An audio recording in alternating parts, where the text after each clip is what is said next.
Travelling east from Lincoln towards the coast and the east, we come to the Wolds, and then from those beautiful Wolds we drop down into the flat fenlands and the marshlands and the coastal areas.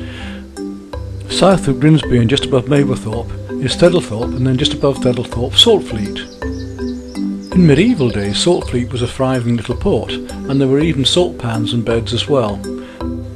In those the sea was allowed to flood in at high tide, blocked off, and then as the water evaporated the salt was left to be collected. The area is steeped in medieval history, which is what brings us to these churches, these beautiful little churches, several of which are now redundant, and one of which we're now going to use as our centre for our project and our workshop for watercolour. The landscape is typically fenland, very flat and a bit bleak in winter, but has its own beauty. A lot of the coastal marshes have now been designated as wildlife reserves and are full of wonderful plants, animals, birds and insects. And here's one example of such a reserve at the salt marshes here between Thedlethorpe and Saltfleet, which is beautifully laid out for the public. Let me share with you some of this abundance of wildlife.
The coast is constantly changing, not eroding much, but in fact more layers of silt being built up and the marshes gradually extending.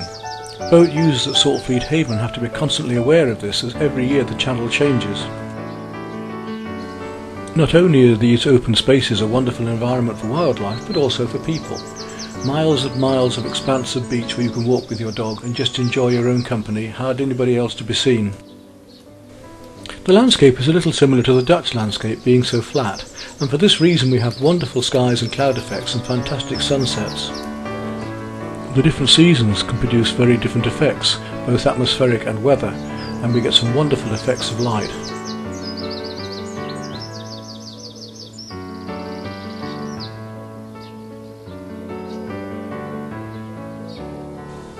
Like the veins in your body, the fenlands and marshes are interspersed by a whole network of drains and rivers.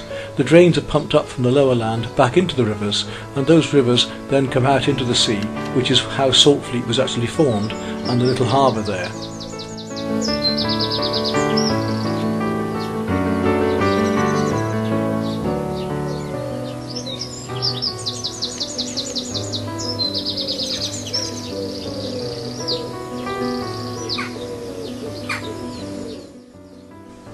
Agriculture is mixed, both arable and cereal. So there is grass for the cattle, there are meadows for the cattle, and also vast areas of cereals plus rape.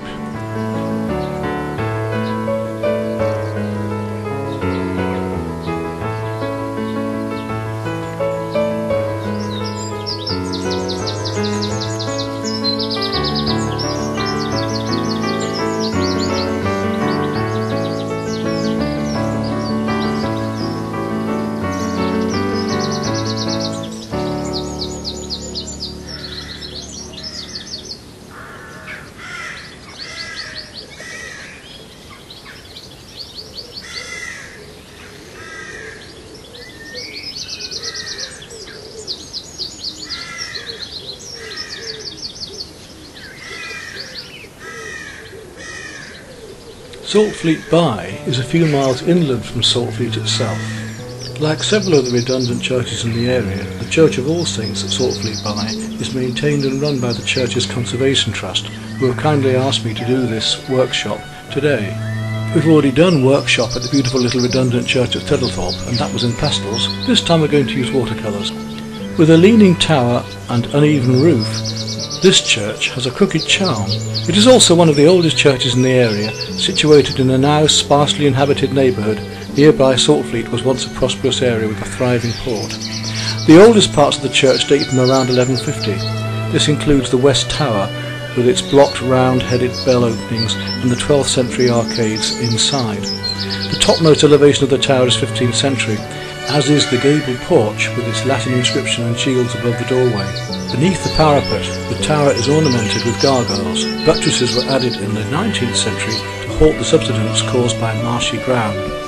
Inside the church, the nave is surprisingly light, with a medieval beamed roof. The church, which seats approximately 80 people, was extensively restored by R.J. Withers in 1886, retaining much of the medieval fabric.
The octagonal font with crotrophiles dates to the late 13th century and sits on a 14th century stem, which in turn sits on the base of a font of later date which is decorated with grotesque faces. Located at the west end of the church is an Elizabethan pulpit, a gift from Oriel College, Oxford in 1935. 3 medieval bells can be found on the north aisle. These were rescued from St Botolph's in Skidbrook. The parish chest, now in poor condition, would once have contained important parish documents. A second pulpit is Jacobean in date and incorporates blank arches typical of that period. 2 perpendicular style screens survive from the Middle Ages. Both the Parclose screen at the east end of the south aisle and the chancel screen are sumptuously carved. The porch bears the shield of John Grantham, who is believed to have funded the construction of the church. Built between 13th and 15th centuries, the leaning tower was buttressed and repaired in 1886 by R.J. Withers.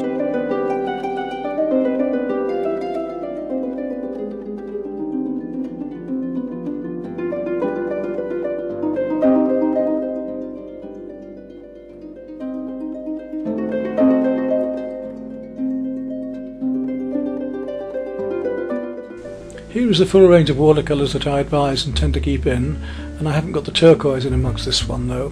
Then I'll show these in more detail here on individual sheets.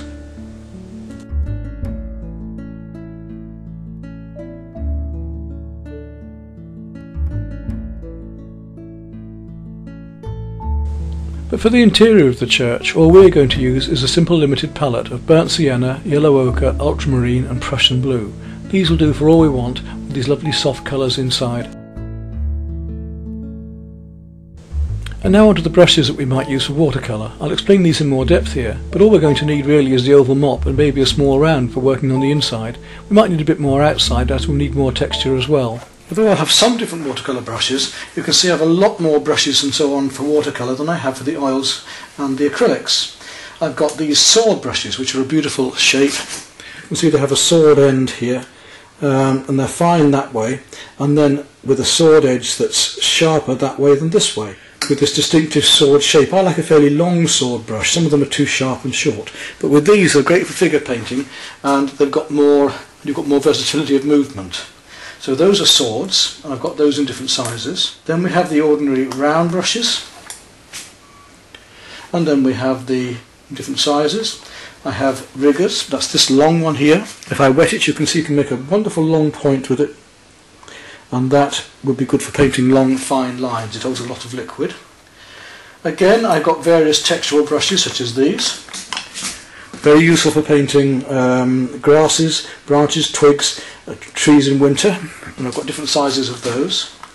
I've got my hake brushes such as this, which are great for doing big washes and very loose work.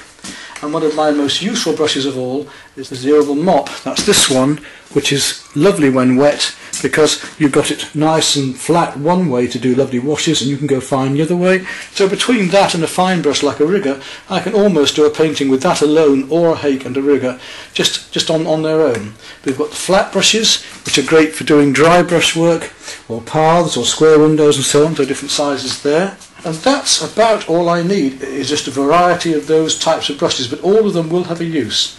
I use Chinograph pencils, that's these, especially scenes like winter scenes, where I can just peel away the paper here, peel away the tape, and out in the field it's great because I don't have to have a pencil sharpener then, and there's my lead, immediately ready to go. They're very waxy, they're great for doing darker and finer lines for winter work. There's my Profi pens in here for doing fine line work, as in pen and ink. So you get different thicknesses of nibs of those. They're waterproof, so you can do the pen and ink work first and the watercolour afterwards. Sponges for textural effects again. A little tube of white gouache for putting white highlights back in if I need. Or of course I can use pastels for that same effect as well. And then, as I've just been using on here, I have these clay shapers with rubber tips, which are great for applying the masking fluid because they rub off easily and don't clog up like a brush would. So there's my basics. But having said that, all I'm going to need for this painting is just this one oval mop, and maybe I shall use a little fine round brush for doing some of the final detail. So just one Pro Art oval wash mop, and that's all I'm going to require. And I suspect I'll need a small round brush and these sponges for outdoors if I'm working textures on leaves. Now here's some examples of step-by-steps of working with this limited palette of paints. Here you can see that I'm using the various techniques of lifting out, and of using just those four colours, the Prussian blue, the ultramarine, the burnt sienna and the raw sienna. And as the painting is built up wet into wet, I can lift out with a damp or wet brush. I can get the feeling of reflections, I can get wet against wet and wet into wet. Here's a painting done with just those few colours again of a small dinghy in Wales. This medieval cellar at Burton Agnes Hall is also of the similar colours and stone, so I've used the similar paint palette there.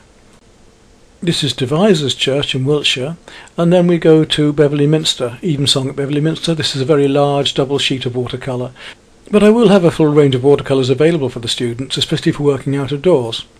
Here's the little church at Burton Agnes Hall, and then the priory at Bridlington, and finally Beverley Minster in spring with the cherry blossom. Hi there, here we are at Saltfleetby, and we're hopefully waiting for the class to turn up now. I've arrived early, and I'm setting up on this little angle here because I can get the window through it, dark against the light, and all those that I need to demonstrate for the students this morning. The acoustics, of course, are lovely here as well, and I played a little tune at the last place. Let's do one now for you.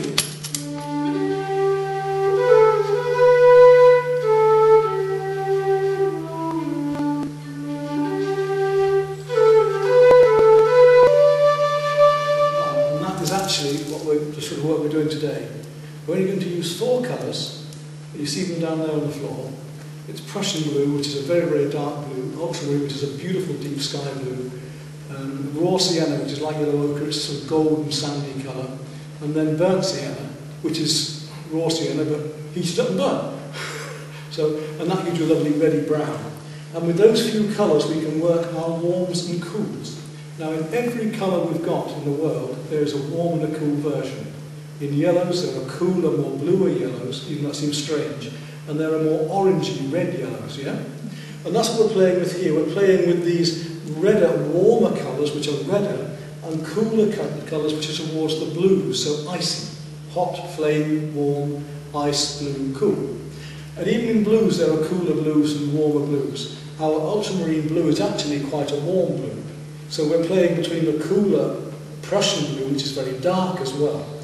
Now, if we want to make something warmer, then we add a warmer colour to it. So if I've had a fairly cool but dark Prussian blue, and I want it darker or blacker still, then I'll add some of the burnt sienna to it. So the deep blue and the brown will give us almost a black like that. Yeah? And if we want a very light yellow, then the yellow ochre, use thinly.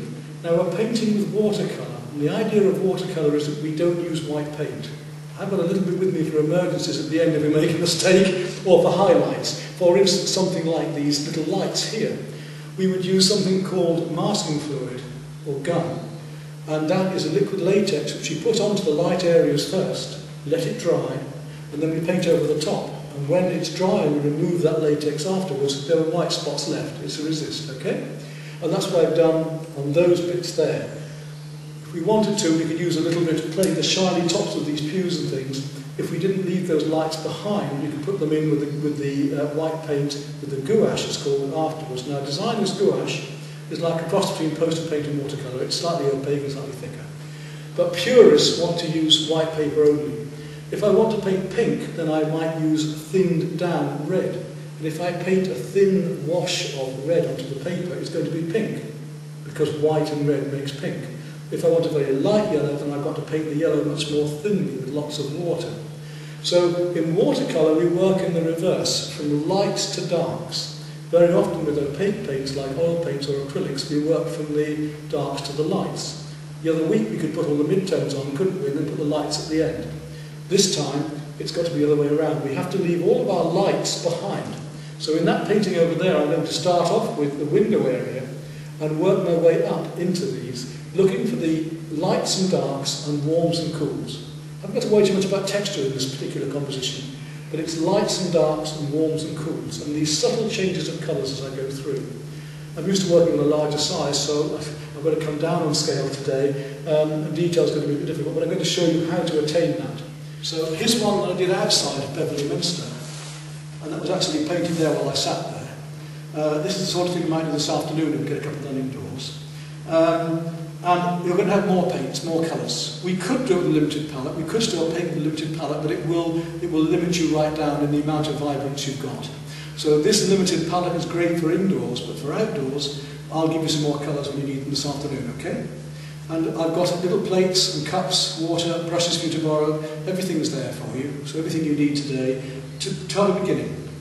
Now we paint the light things first, so we're painting the sky first here, and all the light objects, and then we're gradually putting one colour over another. Now wet next to wet or wet into wet is like the sky. If you put wet into wet paint, it spreads out into itself. So if I painted wash, a very thin wash, and that's a thin down paint is called a wash, and we put that wash of say very light yellow on, the yellow ochre in fact that we just talked about, thin it right down, we put a thin wash of that right across the sky, even right through there if you wanted, and then we put some blue next to it or into it, it will spread out, won't it? And the wetter the paint is, the more it'll spread. So watercolour is something that I can teach you, but you are then going to have to experiment and explore and play to understand how much it will spread, what sort of mess it will make. We call it controlled accident. The idea of this paint spreading out into itself is an accidental effect, which we're trying to control. So the drier it is, the less it'll spread. The further out we put it, the more it spreads in, so we have more white cloud left. So if I painted that all with that light yellow, I could use a bit of tissue to dab out a dry area, then the paint wouldn't spread into it. And then I can put the blue on, not too much water, and it'll spread out. If I paint vertically, as I'm doing here, the paint has a tendency to go like this and come down the paper. That can work to our advantage. So if you're doing a landscape, you're better working at a slight angle or flat. And if you want the effect of rain coming down or clouds like that, then you can actually tilt the paper that way. A lot to take in, it's only a quick introduction, and I'm just giving you an idea. Now, when that paint is dry, we can paint dry, wet over dry. So when that sky was dry, I could come back in with these bits of paint and put another colour on top. And because the paint below is dry, that gives us a hard edge. So wet into wet or wet next to wet gives soft edges. And wet onto dry gives hard edges like these, okay? And you have to let it dry enough for it to be a sharp edge. If it's not dry, it'll still spread in or cause funny things. Now, the drawing can be used as well. I would like to have done this drawing a little more strongly this morning. I haven't had much time because of the way the events have gone. But I like to have, when I'm doing an architectural thing like this, it's quite fun to either use a pen or a waterproof pen, or make the pencil a bit stronger, because then you're just tinting the drawing, and your pencil drawing saves you painting all the details in. Otherwise I've got to start painting all these details in later. So I've got quite a strong drawing of the church, but almost nowhere else. And when I put the washes over and some dark areas, then that drawing is showing through, giving me the detail. So in here you could do that as well, where you've got these pillars and little bits of dark areas, those filigrees, you could be putting those details in. So a lot more colour here. And these little dots of yellow flowers down here are the masking fluid, where I put those little bits of rubber on earlier on. When the whole painting's finished, and dry, I've rubbed them off and then put yellow back into them for the buttercups. You can't really see it here, it's so dull. Again, wet into wet effect on the roof, but just in that one area. This is all dried, that's all dried. I then put in a glaze of the yellow there and just dropped in carefully some purple to come across the roof gently and blend in. Where you want light coloured branches of the trees or sunshine, you've got to paint those first. You can't put them in afterwards, it's not like pastel. I was going to bring a box of pastel today, because you can put pastel over watercolour. If you have a failed watercolour and you've gone wrong and you've lost all your lights, you can go back in with pastel and put pastel over the top. But it's not purist, it doesn't look, it looks different. So if you can, so if we wanted a really light area here of leaves, as I've got, we have to paint those yellows in first, and these pinks in first, and all the darks then go in afterwards and later, gradually building it up. But that was a wash. Then there's a glaze. If I put this colour on here and let it dry, and then I take exactly the same colour and put it on again, it's twice the thickness of colour, isn't it? Imagine two pieces of coloured glass over each other. That's what happens. We put the first colour on, we put the glaze on afterwards, and that is a stage darker. And that's called a glaze. So watercolour we're working with wet next to wet, wet into wet, and wet over, so dry, wet over dry, and glazes as well. Those are the things you're working with. Now, we've only talked about using a brush at the moment, but in my set of brushes here, I've got sponges, sea sponges as well. So if we wanted to make texturing, when all this is done, or even partway done, I could have a sea sponge with lots of texture, dip it in my paint, and start padding it on to make the texture of leaves and things. Yeah? So we can use the brushes. I've got very many brushes. I'll just show you some of the brushes. I tend to find that I need more brush effects with the watercolours. And I'm going to be using today an oval mop to get my nice wet into wet background effects. And I'm going to be using a small pointed round. And I have in here a whole plethora of other brushes, from toothbrushes to make speckles and textures for snow and so on, to the bits of sponge, masking fluid, flat brushes, square brushes, for filberts, swords, fans, and they're all for different ways of getting different effects in the painting. Can't go into all of those here. I will use some of them a little bit later on outside when I show the landscape. But all I'm going to use in here is a round, a small round, and the mop. So that's the carry set that I have for nearly, this will do for everything. Pencil, rubber, everything's in here. I had these the other week. You've got them again to borrow there, or if you haven't got one, if you've left it behind last week, take another one.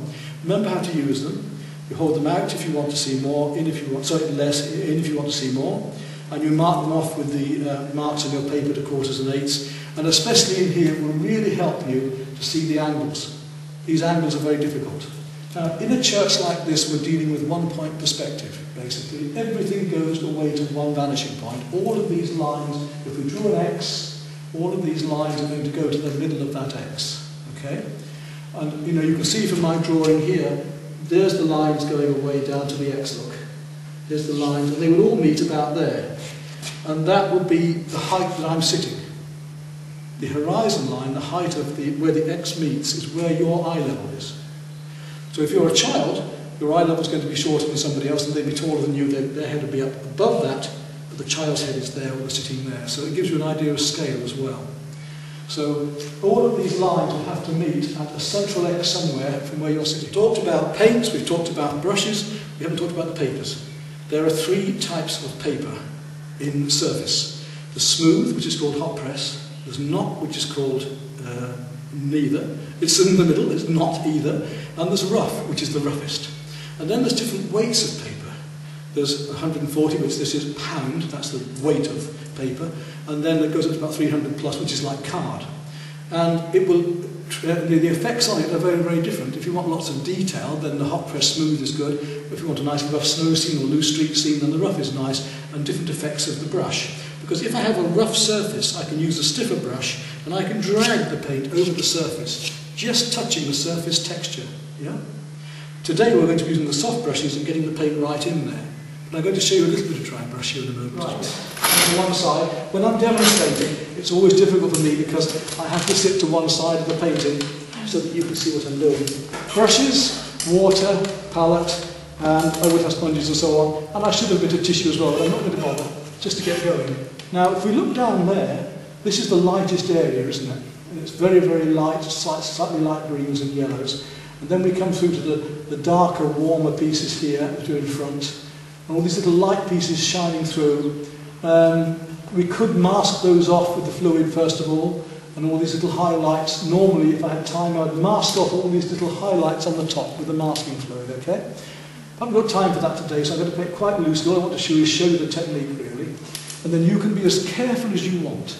Now, with something like this, the way I painted that one, I usually start fairly tight. I usually start fairly detailed. So I'll put the washes in fairly loosely, but then I'll tighten up to the detail. And then on the outside and the peripheral more, I'll usually go fairly loosely because I want to concentrate around this area. That's the most interesting area to me in these pillars, yeah? Well, I'll try and do the whole painting for you, but what I'm going to do really is just show you main ways of doing parts of it and how we look at these different colours and how we look at the warms and cools. And if we look at these pillars, the light from the outside is quite a cool light today. It's quite a blue light, it's got a yellowy tint to it. So from the window there we've got this yellowy light coming all the way through and then some blue. And from the right-hand side it's far bluer and the left-hand side is far bluer. It's very subtle, but as we paint I hope you'll see it happening. And I like to play between these subtle warms and cools. So light colours first. So first of all I'm just going to make a very, very light yellow. So I'm going to mix this paint very, very thinly. You can barely see it from there, look.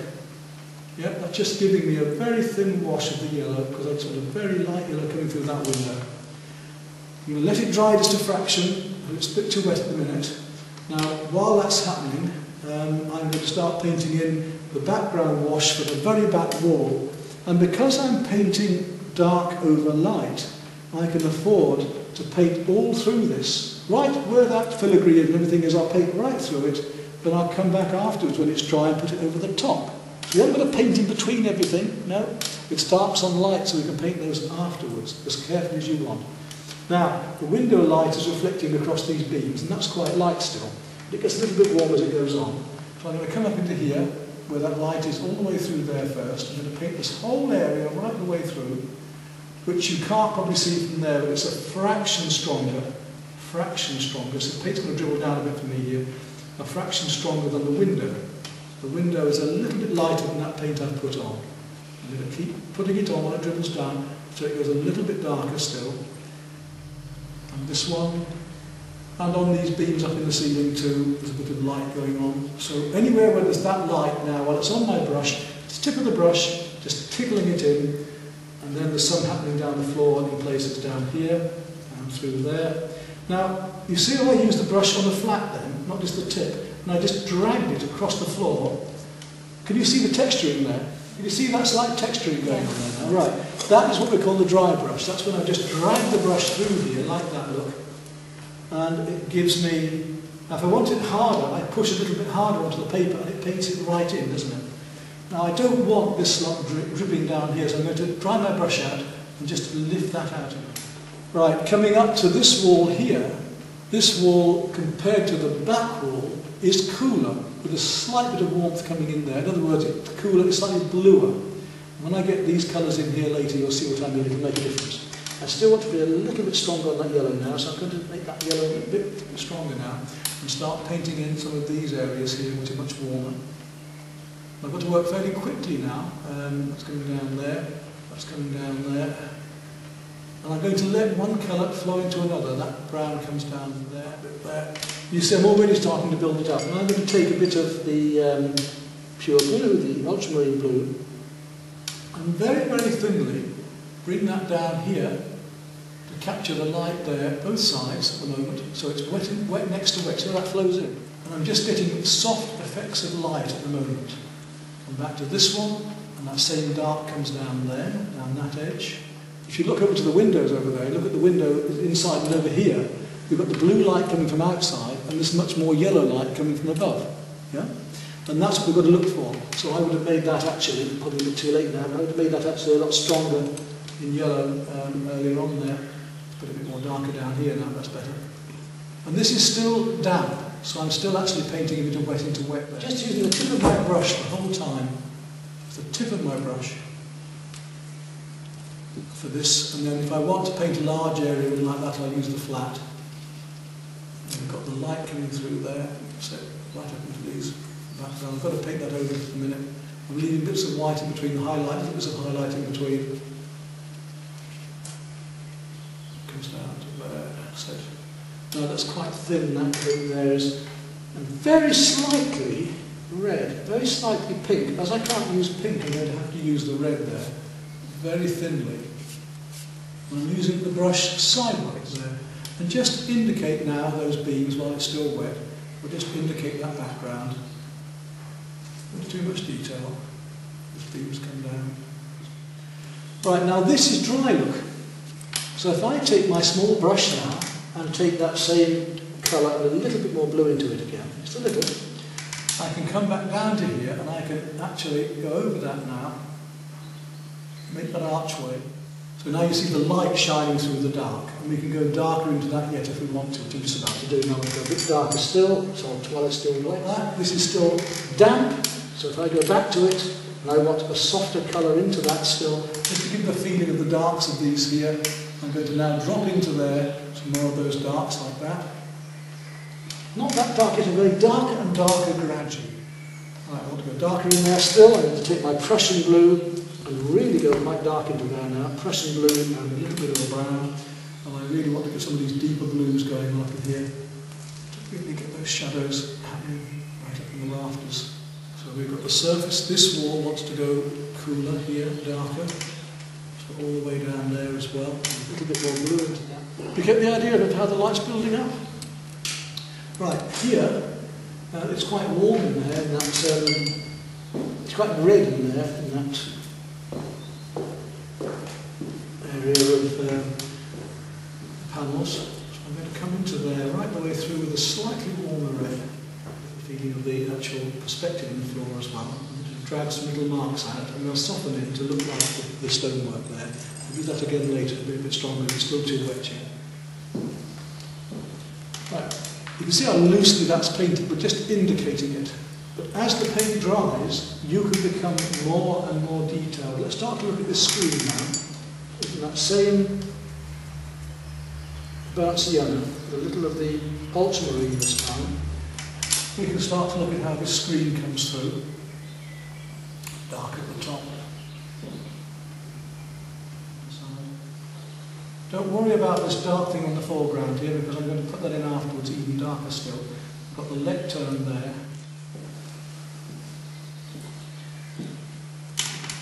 So you can see now how that stands out against the background there. Right in the background on top of the altar. There's a little cross here, we'll put that in. A bit thick.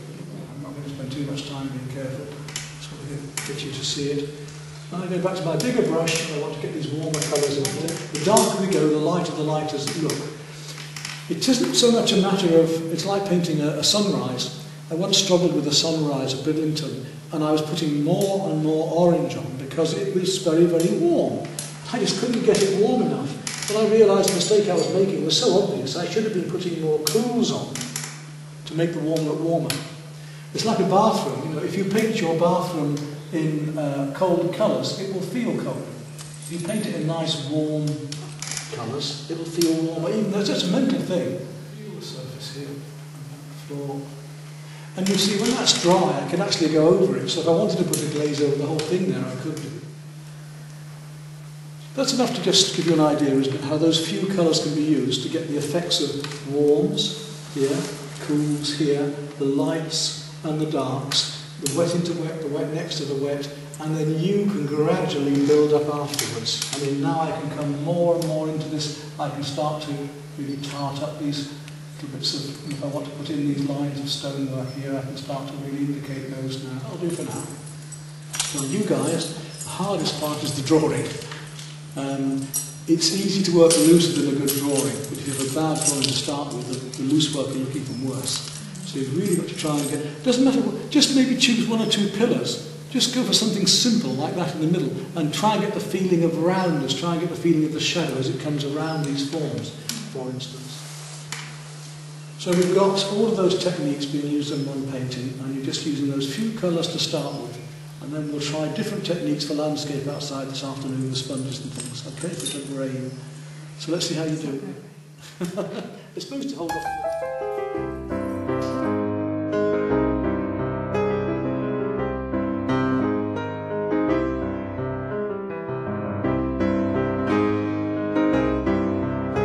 Right, so what I've done is a quick pencil sketch, and then I've taken a waterproof pen, and I mean, rather than use pen and ink these days, we've got these Profi pens, which are, you know, a fine nibbed one, and it means that I can put watercolour over the top of it. Now my advice is that we always do the pen first and the watercolour afterwards. You tend to find that people who do the watercolour first and then put the pen on, it starts to look like a chicken's been having a go at the ground. There's too much, there's too many marks, you know. So we get the pen working, and then we can put the wash over the top. Now it's gone very flat because the sun's gone. I would like to have had stronger sunlight, then we get all these lovely light greens coming through here and the darks against the... So we haven't got that, it's going to be a little bit flat. And you see I've got a full palette of paints out here now. I shan't need all of those, but you've got most of the colours that you'll need as extras in there. So when you've finished your ones inside, you can put a little bit more on your palette. You can use those ones as well, because I'm going to use those same colours as well. And then you've got the extra blues and things too. Now, to make a grey, the easiest way is not black and white. We don't use black in watercolour, or hardly ever at all. It's all pure colour. I hardly use black anyway. So we'll use, like we did in there, very deep blues and deep browns to make a dark. But to make a grey, it's usually brown and blue. So if I want, for instance, this roof, which is a mixture of brown, blue and a little bit of rose coming in here, and a bit more burnt sienna, and right the way through here, and the sky too. I'm going to start, now I've got to think, where's the lightest area going to be? If there was sunshine, the lightest areas would probably be some of these leaf areas, wouldn't they? So I'm going to cheat a little bit. I'm going to pretend there's some sun, and I've got something called Aureolin yellow here, which is quite a nice yellow. Can't do this inside the church, I can fling it around on the outside the church here. Now I'm going to take some of that Aureolin yellow and just start to tint that in, and it's still wet, and I'm going to drop some cerulean blue into that to give me a green first of all. So I'm going to take a little bit of this cerulean blue. Where are you going, dog? Can dogs eat that? Well, and you'll see we start to get, it makes a green in itself anyway, quite a light green, but the sun just shining through. So that's quite light at the moment. I'm going to come back into that in a minute. And again here I'm going to put some of that cerulean blue into the yellow there to give this mottled effect of the blue light shining down and onto there. that was mine. I've got a pot. And the same over here, because if I don't do these light colours first, then when I put the darks on I'm stuffed because I can't put them over dark. So we've got to put these light colours on first, wherever they are. So this yellow, wherever it's going to be, there's light coming through the back here, it's got to go in now, at the beginning of the painting. Right the way through, and even on the grasses too, in fact right the way through this lot. You can put that wash of the Aureolin yellow for the greens right through the back there. It's very quick, very loose again. Doesn't matter if it goes through the gravestones because they're a bit greeny anyway. And in fact there's that yellow coming into it, but a bit warmer coming into this as well, so I'll let it come right through just to give it a wash. It starts to look like an illustration for a book, doesn't it? Like Thelwell's books, you know, Thelwell's. Right. And again now, take that cerulean blue and we start to work that into these greens for the very light colours at first and through these grasses. Now I'm going to bring the other greens back on in a minute just to get this slight effect of sunlight, even though we haven't got any much today. We'll at least pretend we have a little bit today. So I'm mixing my green then on the palette, really, on the paper I mean, aren't I, rather than in the palette. There we go. Right, leaving that aside now, let's go to the sky because that's going to be the next thing we want to do, get these greys in the sky. And while that's drying, again if it's coming down a bit much, if I want to just straighten that off, look, clean brush and just suck up anything where you don't want it, like that. Now this colour here, which is not far off that cerulean blue with a little touch of mauve, so I'll just take some of that blue again and the tiniest touch of a mauve. In this case I'm using cobalt violet, and we'll just lightly put that in as a wash over there. It's very light in places and then it gets a bit warm as it comes down, so there we are, there's my light wash there. And that blue is actually coming into the stonework in places too, so I'm going to bring some of that and just dry brush it down through, just tickling it over the surface. So it pulls the whole thing together. We've got colours that are happening and everything. The greens are happening in the stonework, and there's quite a bit going on. A little bit of the burnt sienna now. More into that blue, a bit light, and down there, right up, and it comes right past porch, yeah. A little bit stronger in that blue and brown. There we go. I'm putting a little bit of ultramarine into that now. It's a little bit darker. And down onto these a little bit too. And that's my light areas done. A bit darker there, and here, we'll let them in a minute. Now coming back to these trees which have dried off just a bit. We need to do those in a minute. Let's go to the sky, and we're going to try and make a grey then, and I can get a really dark grey there. Right, that's the grey. Before I do that, I'm going to take some raw sienna, as we used inside. I'm going to paint that quite thinly, and then around here, all the way, quite thinly around, all the way around the sky there, right down to those trees, through here, to the background. Because it is quite a dark day now, and I'm going to make these dark greys in a moment. So just to the top of those trees. Because I'm working on the vertical, it's dropping down a bit more than I'd like, but not to worry. So I've got that colour coming through down into here. holding it together while I've got it on my brush. If I've got it anywhere else, I'll put it in. So we're pulling one colour into another as well, and I'm just starting to make edges as well, you see.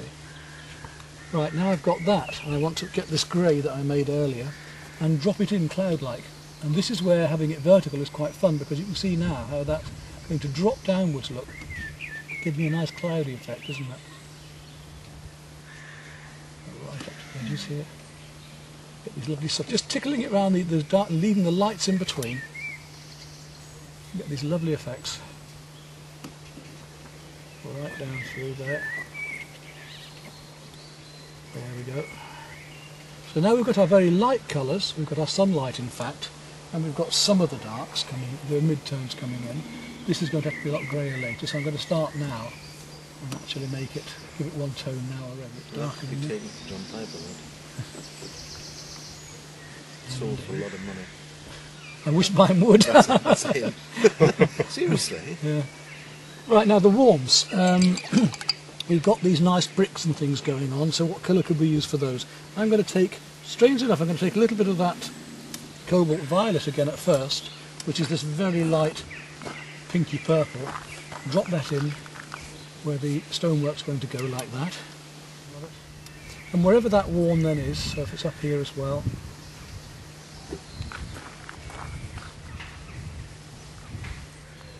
and the same on the walls, take the yellow ochre. And I've been working at the moment wet into wet, but I'm just doing a little bit of glazing now, aren't I? There's just a little bit of this colour going over the dry colour now. And we're making this much warmer, and we're coming to the greens later as well. Right, I want to start going stronger with the greens.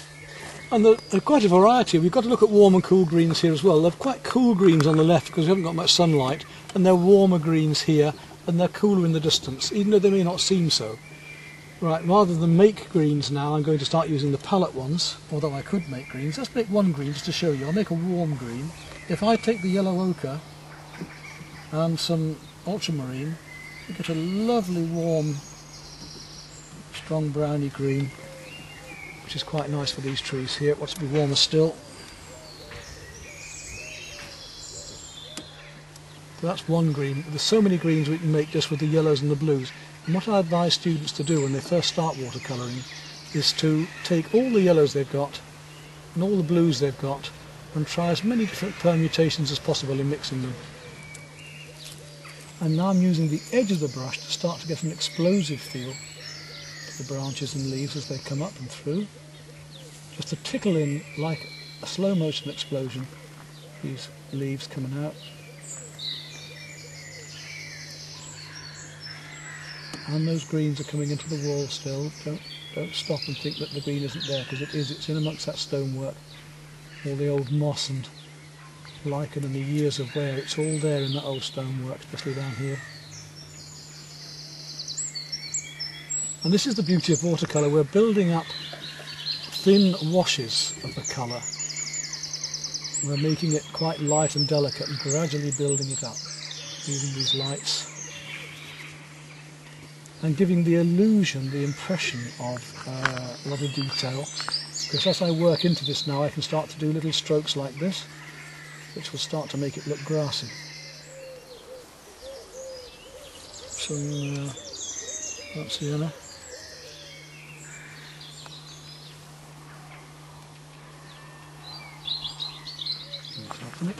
This is the trouble with it being so flat. We really need sunlight to bring this out, because when there's strong sunlight we get very, very dark shadows, and the strong shadows help me to make this feeling of sunlight, which I just don't have at the moment. So, enough to give you an idea? Yes. Just for some fun? Yeah. Let's go a bit darker. I'm going to take some Prussian. Just go in a bit darker in some of these areas here.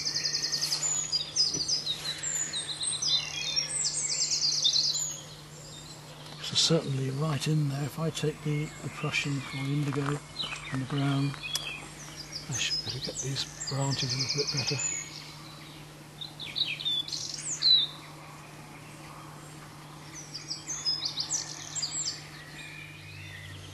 I reckon with a little loose watercolour that'll just do us, won't it? So you can finish off yours, and then if you want to come outside, we've got the rest of the afternoon. Have a quick go with some colour and enjoy. If you want to use a pen, I can lend you a pen. Or you can just paint with colour, it's up to you. Have fun. Yeah. Yeah, alright.